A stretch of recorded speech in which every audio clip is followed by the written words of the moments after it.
I really want to thank all of the teachers in the California Department of Corrections who have been such an inspiration to me.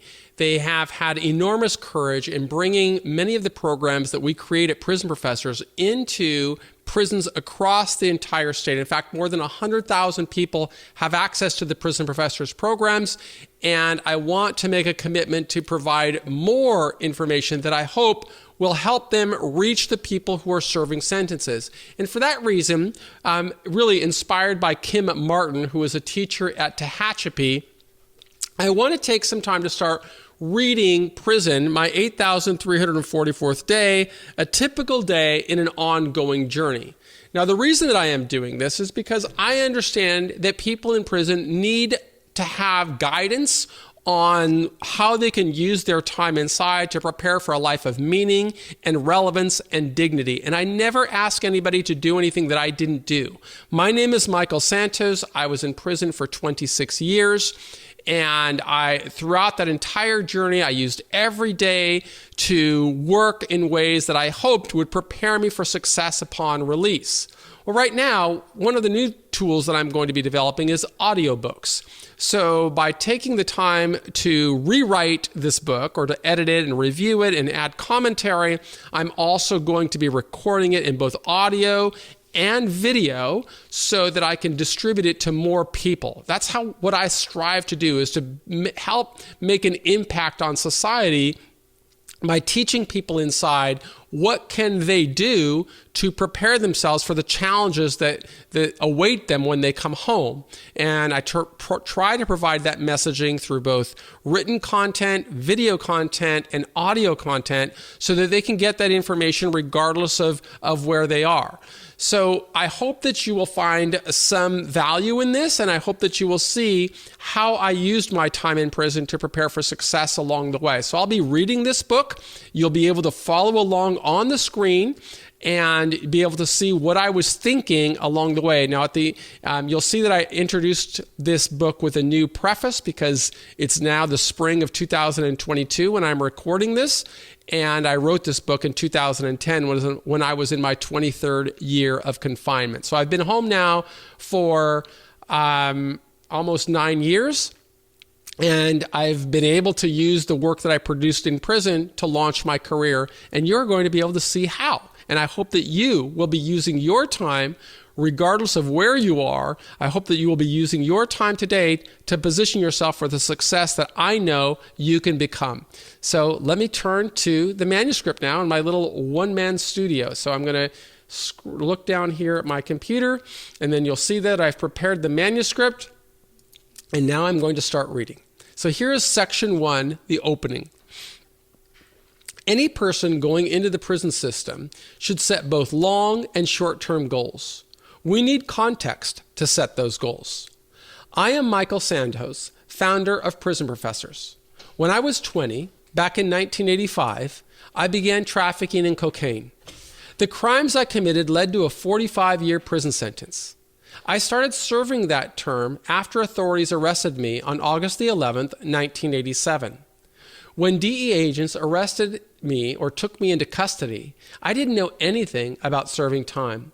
I made bad decisions at the start of the journey. I knew that I was guilty, yet instead of learning steps I could take to redeem myself, I pleaded not guilty. I went to trial.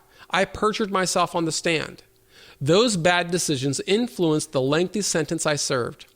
In my book, Earning Freedom, Conquering a 45-Year Prison Term, I offer that entire story. Readers can access the digital version of that book from our website at prisonprofessors.com, or they may order a paperback from Amazon. In Earning Freedom, readers get insight into what it takes to make it through a long sentence. I wrote the present book as a companion to Earning Freedom. Let me tell you about the book that inspired me to start writing this story. While in my 23rd year of confinement, I read a novel by Alexander Solzhenitsyn. In his book, A Day in the Life of Ivan Denisovich, he wrote about a fictitious person who served a 10-year sentence in Siberia. That book inspired me to write Prison, my 8,344th day, a typical day in an ongoing journey. During my 23rd year, I wrote the original manuscript by hand.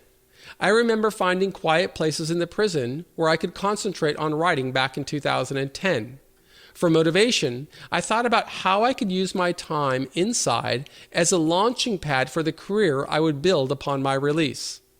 I concluded my obligation to the Bureau of Prisons on August the 12th, 2013, after 9,500 days of confinement. As I am making this recording, we're in the spring of 2022. I am recording in both audio and video to help as many people as possible. I hope that justice-impacted people will find value in this message that shows the discipline I found necessary to climb productively through a typical day in prison. After each section, I'll ask some open-ended questions. I hope to prompt readers or listeners to create a systematic, deliberate plan to guide them back to success. Readers or listeners can send responses or comments to the following address: Prison Professors, 32565 Golden Lantern Street, Box B-1026, Dana Point, California, 92629. Or they can email impact@prisonprofessors.com with the subject line Reader Response. Now, we received thousands of letters, so I may not have time to respond personally. Members of our team would welcome an opportunity to publish your responses on our website at prisonprofessors.com. This is one way that we all can work toward being the change we want to see in the world. Now, I will start reading from the original manuscript, adjusting with commentary as necessary. Prison, my 8,344th day, the preface. Government statistics show that our nation confines more than 2.3 million people on any given day. To pay the cost of America's prison system, both state and federal, lawmakers deploy $75 billion of taxpayer funds every year. I got those figures from the Center for Economic and Policy Research. Those funds originate from the same limited resources that must pay for our nation's education system, healthcare system, and social services. Consequently, as prison budgets expand, resources dwindle for college students, healthcare providers, and all types of social services. Despite the massive expenditures to maintain America's prison system, relatively few taxpayers understand what society receives in exchange. Lobbyists who represent the prison system, including the unions and the businesses that benefit from this government expenditure, strive to control the message. Some lobbyists argue for increasing prison budgets, and they work aggressively to fight any prison reform. They like to predict chaos, claiming lawlessness would result from reforms that might allow for shorter terms and earlier release dates for the people who serve time. Some lobbyists do not espouse the maxim that truth can never originate from lies, or that a nation confident in its judicial system should not shy away from mercy. I am a prisoner who does not expect relief from the sentence my judge imposed in 1987 when I was 23 and convicted of selling cocaine. Since then, I have worked consistently to reconcile with society, earn freedom, and prepare for triumph over the obstacles I expect to encounter upon release. I strive to contribute by writing to open a window into America's prison system. The more transparency placed on the growing subculture behind bars, the better equipped taxpayers become at making informed decisions. With more insight, taxpayers may more effectively evaluate the policies governing long-term imprisonment and whether those policies serve the best interests of America's enlightened society. As those who support and generously sponsor my work to bring this book to press, in August of 2010, I have more than 23 total years of imprisonment behind me. In the pages that follow, I describe a typical day at this stage of the journey. My life differs from what others might expect of a long-term prisoner. Many blessings enrich me, and I live without bitterness, anger, or hatred. I feel well prepared to emerge from prison unscathed. The resources and support network I have worked hard to build will allow me to enjoy the remainder of my life as a law-abiding, contributing citizen. Simple cost analysis reveals that my long-term imprisonment has been expensive. The Bureau of Prisons has a 2010 budget of $6.1 billion. In dividing that number by the approximately 210,000 people confined in federal prisons, I arrive at an annual per-prisoner cost of $29,000. Some simple math illustrates that taxpayers have, thus far, spent $647,000 to confine me. Authorities scheduled me to serve 1,155 more days.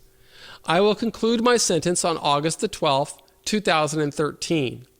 The additional cost to taxpayers totals $91,707, or a grand total of $738,707 for the 26 years of confinement that I expect to serve. Lobbyists argue that America needs more rather than less spending on its prison system. I would counter that argument. I point out that tens of thousands of nonviolent offenders serve sentences that are far too long, and the sentences do more harm to society than good. Those sentences render individuals less likely to function upon release than when they began, as high recidivism rates make clear. Further, newspapers now report problems of intergenerational recidivism. The children of people serving time join them behind bars. Although prison may be necessary for measurable doses, it isn't a panacea, and too much of it brings diminishing returns. After completing my 8th year, I stood as ready for release as I would ever be. By then, I had earned an undergraduate degree from Mercer University and a graduate degree from Hofstra University. My confinement had already cost taxpayers $232,000, which is $506,707 less than what taxpayers will ultimately spend to keep me locked up. Just one man, locked in prison. The cost savings would have gone a long way toward funding programs for far more worthy causes than warehousing human beings.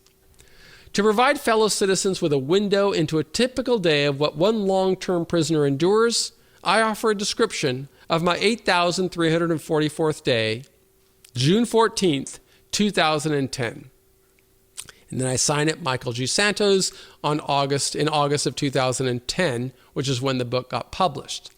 Now, approximately 12 years have passed since I wrote that preface.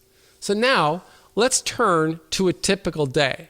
But I do want you to pay attention to what I just wrote if you are in jail or prison, because what you can see me doing, I hope, is this was one of those tools, tactics, and resources that I create to help more people understand the system and, more importantly, understand what steps I think we could take to improve upon it.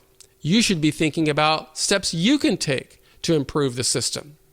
As Gandhi advised us, we all should strive to be the change that we want to see in the world. Now I'm going to turn to the reading of the manuscript. Prison, my 8,344th day.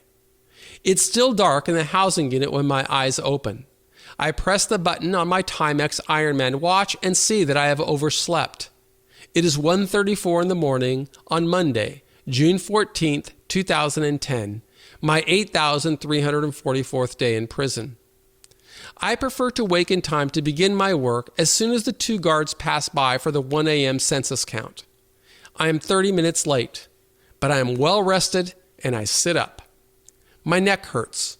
This prison bunk bed consists of a thin mattress over 2 steel slabs that 4 steel posts support. I sleep on the top rack. At 46, it is no surprise that I have some skeletal quirks like neck and shoulder aches. I have been sleeping on steel racks like this for 8,344 nights. I pull my earplugs out while twisting my torso and bending my neck from side to side to loosen up. David, my cellmate, breathes deeply on the rack beneath me, and I hear much louder snoring from the 125 other men who share this same dormitory-style housing unit. One advantage of beginning my day at this early hour is the illusion of privacy it creates. I have 2 institution-issue knit blankets, but they are lightweight and offer little warmth. I sleep in gray sweats, a gray thermal shirt, and socks, and a wool beanie that I pull over my eyes to block the light from the exit signs and the floor lights that burn nonstop. I have forgotten what it feels like to sleep in total darkness. After folding my 2 white blankets, I place them at the head of the rack and drop my pillow on top. Then I slide my legs over the edge and climb down. The plastic chair beside the bed each afternoon, before I sleep, breaks my drop to the bare concrete floor. I slide into foam shower shoes and place the chair in front of my metal locker. The locker holds all the personal belongings that I am allowed to possess. It stands about 5 feet tall, and with yellowish enamel paint, it resembles every other prison locker I have used. I keep it organized, intending to maximize the space. The top left compartment holds toiletries, and the area below consists of food items from my weekly commissary purchase. Bags of dried beans and rice stacked 10 packages high line the back wall. In front of those packages are 10 to 15 vacuum-sealed packs of tuna, and a bag of sliced wheat bread sits beside the tuna. The compartment below holds plastic bottles of hot sauce, seasonings, fiber, almonds, coffee, and vitamins that I frequently forget to take. I keep my sweats, running gear, khaki pants, and underwear in the area to the right, and the long compartment at the bottom holds my stacks of paper, books, and sneakers. While sitting in front of my locker with both doors open, I grab my plastic cup and brace it between my knees as I pull a plastic jar of Taster's Choice instant coffee from the second compartment on the left.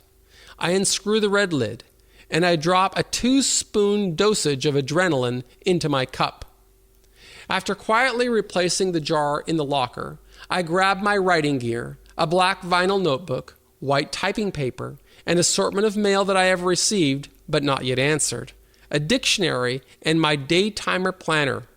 I take another cup that holds my toothbrush, toothpaste, toilet paper, and several blue Bic ballpoint pens. With the writing gear under my arm, the cup of coffee, and the cup of hygiene supplies gripped in my hand, I stand and grasp the knit mesh bag that holds my laundry. I leave my cubicle and walk quietly toward the laundry room. I drop my load of clothes into the washer, turn on the cycle, then walk out toward the quiet room where I spend hours writing every day. The guard on the graveyard shift nods at me, but we don't speak. I pass him every morning at roughly the same time. He sits at his station, a wad of chewing tobacco in his mouth, and a shadow of whiskers darkening his face. From what I can see, he is flipping through a tabloid. I enter the quiet room, close the wooden door behind me, and then set my books on the round formica-topped table. Except for the sound of forced air blowing through the HVAC system in the ceiling, the room is silent. With a stated occupancy limit of 14, it is about the size of a small bedroom in a moderate house. I sit in a plastic chair, one of the 2 assigned to the cubicle that I leave here at the table. Each leg has a yellow tennis ball positioned on the bottom, so it slides quietly over the concrete floor without disturbing anyone. One of the white concrete block walls has 2 large, narrow windows that overlook the central compound of the Taft Federal Prison Camp. Each window is about 8 feet tall by 4 feet wide, beginning at knee level and extending to the ceiling. Although it is dark outside, I can see the glow of institutional lights in the distance. This early morning hour is my favorite time of the day, and I cherish every minute of solitude. My ritual is the same every morning. I open my day timer planner to record the hour and minute my eyes opened. Then I spread out my papers. On the inside of my black notebook, I keep a picture of Carol, my wife. I look forward to the time when we can live together. We married in a prison and visiting room back in 2003. The guard picks up mail at 3 a.m., so I use the early morning to write something that I will mail, and then I will resume my work on my current project. Soon I will write Carol a brief letter. But first I stand, grab my 2 plastic cups, and walk to the community bathroom to brush my teeth. Each side of the bathroom has 5 sinks. A stainless steel surface serves as a mirror in front of the sinks. I use the sink toward the back of the room because it has a mirror with the fewest scratches, providing the best reflection. Still, the reflection looks about as good as I would expect to see if I were to look into a skillet. By now, I am used to these kinds of prison mirrors. Before leaving the bathroom, I fill my coffee cup with hot water from the spigot. So, here is the commentary and questions. Now, let me turn back to the section here where I can just look at you and just read these questions. So this opening section describes how I would start a typical day, and notice that it's methodical with a clear plan on what I want to accomplish. What do you want to accomplish? That's a good question to ask regardless of where you are. If every day is methodical and driven towards what you want to become, you can take incremental action steps that will lead to something better than where you are now. At least that's what I found. And that's why I'm going to ask 3 questions, and I encourage participants who are in jail or prison to respond to these questions. Describe the adjustment strategy that you are using. Number 2, in what ways does your routine prepare you for success? Number 3, how would journaling influence your adjustment in prison? Now, the good news is that there was really no right answer or wrong answer to those questions. And if you want us to publish them, again, try to send them digitally through email. Your responses to email, the email is impact@prisonprofessors.com with on the subject line, reader response. Or you can mail them to Prison Professors, 32565 Golden Lantern Street, Box B, 1026, Dana Point, California, 92629. I wish that I had the time and the bandwidth to respond to everybody that writes to me. I just don't. I also have a business to run out here. And I hope that you are going to have a business to run when your time in prison concludes, if you're going through this simple project while inside of a jail or a prison. So if you're, on the other hand, if you're watching this on a YouTube channel or listening to this on our iTunes program, I do hope that you will subscribe to us on YouTube or on iTunes or on our Facebook page or wherever you're getting this information. We strive to provide as much information as possible to people who are serving time in jails and prisons because we want to show them that nobody should work harder than you to prepare for a life of meaning and relevance and dignity. And even if you're serving a very long time in prison, I'm somebody who believes you can make decisions that can position you for a better outcome. There are a lot of challenges that face people who've gone through the prison system, and I know that the decisions that a person makes inside can have an enormous impact on putting them on the pathway to success. I'm learning every day. I hope that you can see that through these videos and audio files that I produce, and I just want you to be working to become the change that you want to see in the world. I am Michael Santos, and on behalf of our entire team at Prison Professors, I want to thank all the teachers in prison, and I also want to thank you. I believe in you and hope that you will work hard to become more successful tomorrow than you are today.